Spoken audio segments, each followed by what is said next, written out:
Magluluto po tayo today ng sinigang na baboy. Ang sarap po ihigop ng sabaw ngayon at medyo makulimlim ang ating panahon.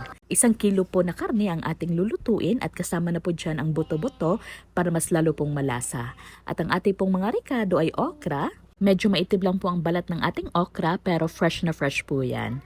At kailangan din po natin ng sitaw, kangkong, kamatis, sili na green, bawang at sibuyas na hahatiin po natin sa 2 salang. So maggigisa na tayo ng sibuyas, kamatis at bawang.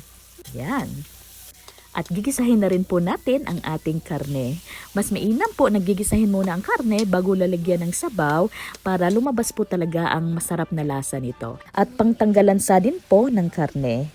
So ipapasimmer po natin hanggang sa lumabas ang sariling katas nito. At titimplahan din po natin ng patis. At ayan po, kumatas na, nagmantika na rin at maputla na rin po ang ating karne. So, sasabawan na po natin. Siyempre, mas maganda kung hugas-bigas ang ating gagamitin pang sabaw para mas malasa. Pero may baho pa po tayo, kaya wala po tayong hugas-bigas ngayon. So, ipapasimmer po natin ito for 30 minutes or hanggang sa lumambot po ang ating karne.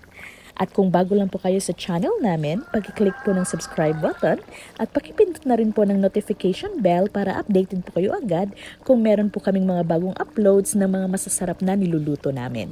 Titimplahan po natin ng paminta at asin at titingnan po natin kung okay na ba ang lambot ng ating karne.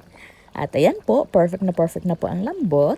So ilalagay na po natin ang ating sitaw, siling green at okra. At ipapasimmer po natin ito ng another 10 minutes para lumambot po ang ating mga gulay at ma-infuse ang lasa ng ating mga gulay doon sa ating sabaw.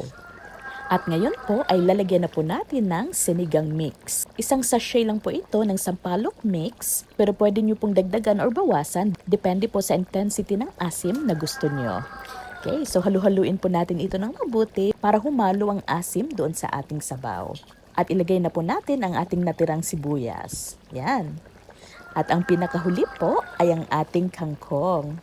Yan, so konting simmer na lang po at luto na po ang ating sinigang na baboy. Ang sarap po humigop ng mainit, malasang malasa at maasim na sabaw.